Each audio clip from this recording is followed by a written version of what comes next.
Worst case scenario, I'll give it to you. They go bankrupt, okay? Have a really strong balance sheet. They have like $700 million on their balance sheet right now. I do think that Anchorage is probably going to go public in the not too distant future. Just, hearsay around. I could be off with that. We'll have to find out. But with all that being said, let's say they go bankrupt.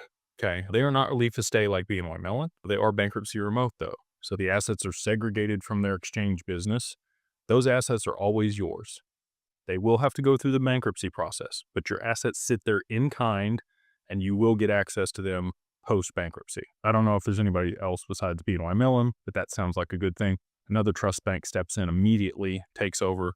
You never skip a beat with that if something were to happen. But I don't think BNY Mellon's going anywhere or anybody else that's relief estate because BNY Mellon has like 50 or 60 trillion dollars under custody, kind of a big deal. So all that being said, that's like worst case scenario. I look at it like a three-legged stool.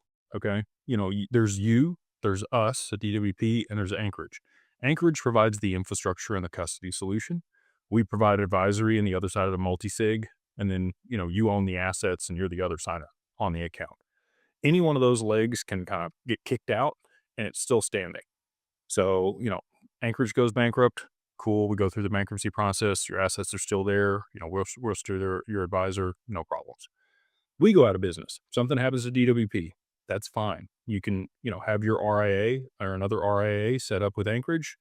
You move your account over to them. They manage it for you. God forbid something happens to you. We have beneficiaries on the accounts to make sure that there's continuity and management of the assets and your family gets them or whoever you designate. So again, there's contingency planning. And again, another trust bank would step in on the other side of Anchorage, having problems to be able to manage stuff. So, that's why this is so effective. And again, that's the reason BlackRock moved their assets there. They're getting the best of the best